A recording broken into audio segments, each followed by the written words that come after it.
بسم اللہ الرحمن الرحیم۔ السلام علیکم۔ حضور نبی کریم صلی اللہ علیہ وآلہ وسلم ایک دن اپنے کاشانہ اقدس میں تشریف فرما تھے کہ آپ نے ایک شخص کو دیکھا جو ترکی گھوڑے پر سوار تھے۔ ان کے سر پر سفید عمامہ تھا جس کا کنارہ وہ اپنے شانوں کے درمیان لٹکائے ہوئے تھے۔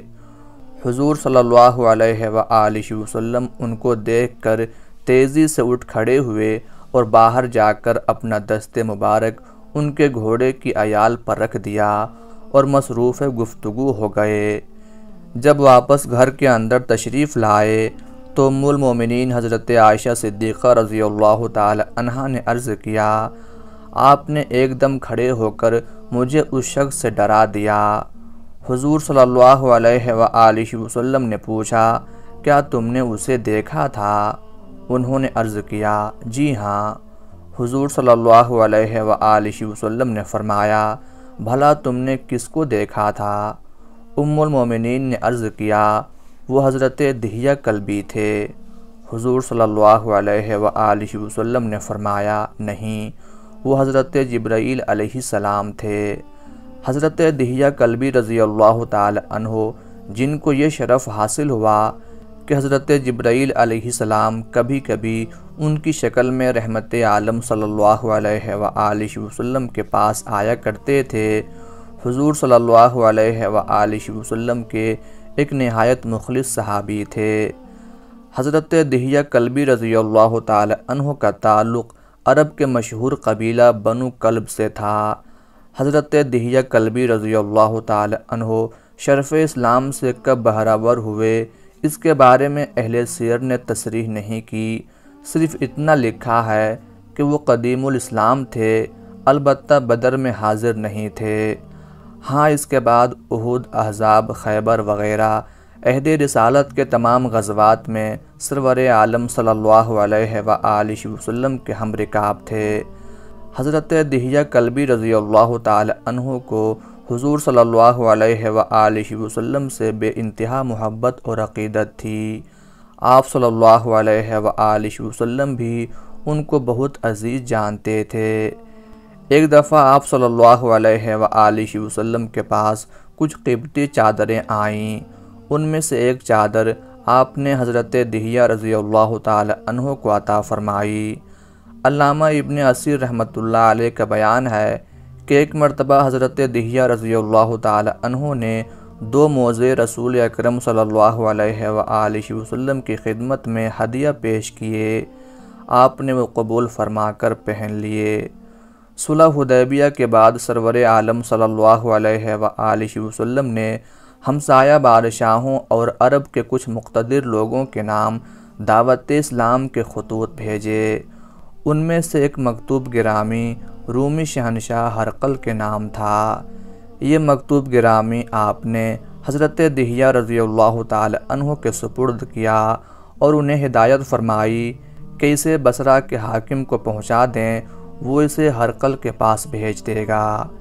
اس مکتوب گرامی کا متن یہ تھا، بسم اللہ الرحمن الرحیم، محمد صلی اللہ علیہ وآلہ وسلم کی طرف سے جو اللہ کا بندہ اور رسول ہے، روم کے رئیس اعظم ہرقل کے نام، اس پر سلامتی ہو جو ہدایت کا پیرو ہے۔ اس کے بعد میں تجھ کو اسلام کی دعوت کی طرف بلاتا ہوں، اسلام لاؤ، سلامت رہو گے، اللہ تجھ کو دگنا اجر دے گا۔ اگر تم نے نہ مانا تو اہل ملک کا گناہ تیرے اوپر ہوگا۔ اے اہل کتاب، ایک ایسی بات کی طرف آؤ جو ہم میں اور تم میں یکساں ہے، وہ یہ کہ ہم اللہ کے سوا کسی کو نہ پوجیں اور ہم میں سے کوئی کسی کو حقیقی اللہ کو چھوڑ کر اللہ نہ بنائے، اور تم نہیں مانتے تو گواہ رہو کہ ہم مانتے ہیں۔ حضرت دحیہ رضی اللہ تعالی عنہ یہ مکتوب گرامی لے کر شام کی طرف روانہ ہوئے۔ کچھ مال تجارت بھی انہوں نے اپنے ساتھ لے لیا۔ جب وہ قبیلہ جذام کے علاقے میں پہنچے تو اس قبیلے کے چند رہزنوں نے ان پر حملہ کیا۔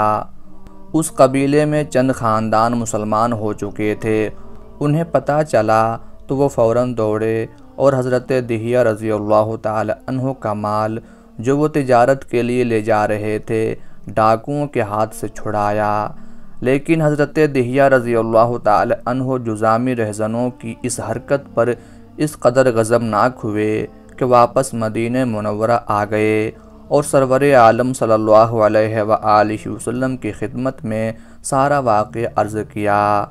آپ صلی اللہ علیہ وآلہ وسلم نے فوراً حضرت زید بن حارثہ رضی اللہ تعالی عنہ کی قیادت میں 500 مجاہدین پر مشتمل ایک تعزیری مہم روانہ فرمائی۔ یہ مہم سریہ حسمہ کے نام سے مشہور ہے۔ وادی قرا سے ذرا شمال میں حسمہ کے مقام پر جذامی رہزنوں سے مقابلہ ہوا، انہیں سخت شکست ہوئی اور ان کا سردار اور اس کا بیٹا لڑائی میں مارے گئے۔ حضرت زید رضی اللہ تعالی عنہ کو غنیمت میں 1000 اونٹ اور 5000 بکریاں ہاتھ آئیں۔ اس کے علاوہ 100 جذامیوں کو اسیر بنا لیا گیا، لیکن بعد میں ان کے توبہ کرنے پر انہیں چھوڑ دیا گیا۔ اس واقعہ کے بعد حضرت دحیہ کلبی رضی اللہ تعالی عنہ نے غزوہ خیبر میں شریک ہو کر داد شجاعت دی۔ خیبر کی فتح کے بعد وہ دوبارہ مکتوب گرامی لے کر شام کی طرف روانہ ہوئے اور بخیریت بصرہ پہنچ گئے۔ وہاں انہوں نے حضور صلی اللہ علیہ وآلہ وسلم کا مکتوب گرامی حاکم بصرہ کے سپرد کر دیا۔ حاکم بصرہ نے اس مکتوب گرامی کو ہرقل کے پاس حمص پہنچا دیا۔ ہرقل اس وقت بیت المقدس جا رہا تھا تاکہ وہ صلیب مقدس ایرانیوں سے واپس لینے کے شکرانے کی تقریب میں شریک ہو۔ وہاں پہنچ کر ہرقل نے حکم دیا کہ اگر رومی علاقے میں حجازی تاجر آئے ہوئے ہوں تو انہیں اس کے سامنے حاضر کیا جائے تاکہ وہ حضور صلی اللہ علیہ وآلہ وسلم کے بارے میں ان سے معلومات حاصل کرے۔ اتفاق سے اسی زمانے میں حضرت ابو سفیان رضی اللہ تعالی عنہ جو ابھی اسلام نہیں لائے تھے ایک تجارتی قافلہ لے کر شام گئے ہوئے تھے اور غزہ میں مقیم تھے۔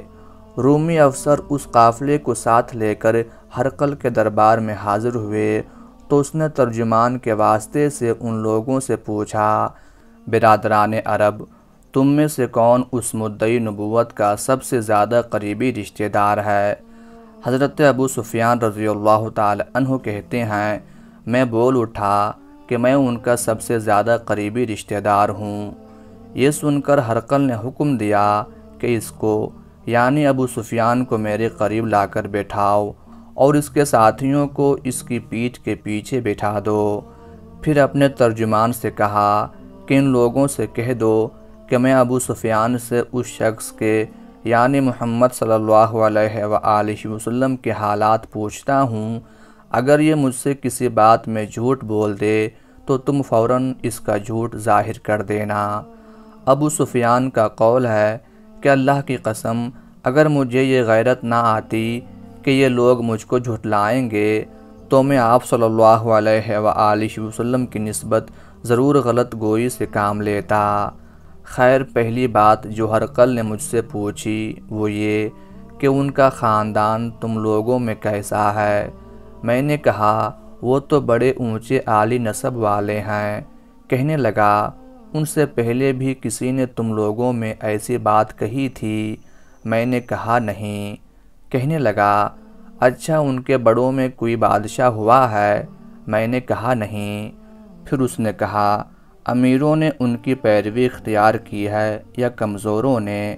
میں نے کہا امیروں نے نہیں بلکہ کمزوروں نے۔ پھر کہنے لگا ان کے تابعدار روز بڑھتے جاتے ہیں یا کوئی ساتھی پھر بھی جاتا ہے؟ میں نے کہا نہیں۔ کہنے لگا کہ کیا اپنی اس دعوی نبوت سے پہلے کبھی کسی بھی موقع پر انہوں نے جھوٹ بولا ہے؟ میں نے کہا نہیں، اور اب ہماری ان سے صلح کی ایک مقررہ مدت ٹھہری ہوئی ہے، معلوم نہیں وہ اس میں کیا کرنے والے ہیں۔ ابو سفیان کہتے ہیں میں اس بات کے سوا اور کوئی جھوٹ اس گفتگو میں شامل نہ کر سکا۔ ہرقل نے کہا کیا تمہاری ان سے کبھی لڑائی بھی ہوتی ہے؟ ہم نے کہا کہ ہاں۔ بولا پھر تمہاری اور ان کی جنگ کا کیا حال ہوتا ہے؟ میں نے کہا لڑائی ڈول کی طرح ہے، کبھی وہ ہم سے میدان جنگ جیت لیتے ہیں اور کبھی ہم ان سے جیت لیتے ہیں۔ ہرقل نے پوچھا وہ تمہیں کس بات کا حکم دیتے ہیں؟ میں نے کہا وہ کہتے ہیں کہ صرف ایک اللہ ہی کی عبادت کرو، اس کا کسی کو شریک نہ بناؤ، اور اپنے باپ دادا کی شرک کی باتیں چھوڑ دو، اور ہمیں نماز پڑھنے، سچ بولنے، پرہیزگاری اور صلہ رحمی کا حکم دیتے ہیں۔ ہرقل حضرت ابو سفیان رضی اللہ تعالی عنہ کی گفتگو سے بہت متاثر ہوا۔ اس نے برملا حضور صلی اللہ علیہ وآلہ وسلم کی صداقت کا اعتراف کیا اور آپ کی تعریف کی، لیکن اپنی رعیت اور مذہبی پیشواؤں کے خوف سے اس کو اسلام کی دعوت قبول کرنے کا حوصلہ نہ پڑا۔ بعض روایتوں سے معلوم ہوتا ہے کہ حضرت دحیہ کلبی رضی اللہ تعالی عنہ کی براہ راست ہرقل سے ملاقات ہوئی تھی اور انہوں نے حضور صلی اللہ علیہ وآلہ وسلم کا مکتوب گرامی خود حمص جا کر اس کو پہنچایا تھا۔ ایک روایت میں یہ بھی ہے کہ ہرقل نے تنہائی میں حضرت دحیہ رضی اللہ تعالی عنہ سے ملاقات کی اور ان سے کہا میں جانتا ہوں کہ رسول عربی صلی اللہ علیہ وآلہ وسلم اپنے دعوے میں سچے ہیں، لیکن میں اپنی جان اور عمائد حکومت کے خوف سے علل اعلان ان کا دین اختیار نہیں کر سکتا۔ بعض ارباب سیر نے بیان کیا ہے کہ ہرقل نے حضرت دحیہ رضی اللہ تعالی عنہ کو رخصت کرتے وقت کچھ تحائف بھی دیے تھے۔ چنانچہ غزوہ تبوک کے موقع پر حضور صلی اللہ علیہ وآلہ وسلم نے ہرقل کے پاس ایک اور سفارت بھیجنے کی ضرورت محسوس فرمائی، تو اس دفعہ بھی آپ صلی اللہ علیہ وآلہ وسلم نے حضرت دحیہ رضی اللہ تعالی عنہ ہی کو سفیر بنایا اور اپنا ایک اور مکتوب گرامی ان کے ہاتھ ہرقل کے پاس بھیجا۔ اہل سیر نے تفصیل تو نہیں لکھی، لیکن حضرت دحیہ رضی اللہ تعالی عنہ یقیناً ایسے اوصاف و خصائل کے حامل ہوں گے کہ حضرت جبرائیل علیہ السلام نے ان کی صورت میں حضور نبی کریم صلی اللہ علیہ وآلہ وسلم کے پاس آنا پسند کیا۔ ابن شہاب رحمۃ اللہ علیہ سے مروی ہے کہ رسول اللہ صلی اللہ علیہ وآلہ وسلم نے فرمایا میں نے جس شخص کو سب سے زیادہ جبریل علیہ السلام کے مشابہ دیکھا وہ دحیہ کلبی ہیں۔ حضرت دحیہ کلبی رضی اللہ تعالی عنہ کے سال وفات کے بارے میں کتب سیر خاموش ہیں، البتہ حضرت امیر معاویہ رضی اللہ تعالی عنہ کے عہد کے دوران میں ان کی حیات ہونے کا پتہ چلتا ہے۔ اللہ تعالیٰ کی ان پر ہزارہ رحمتیں نازل ہوں، آمین یا رب العالمین۔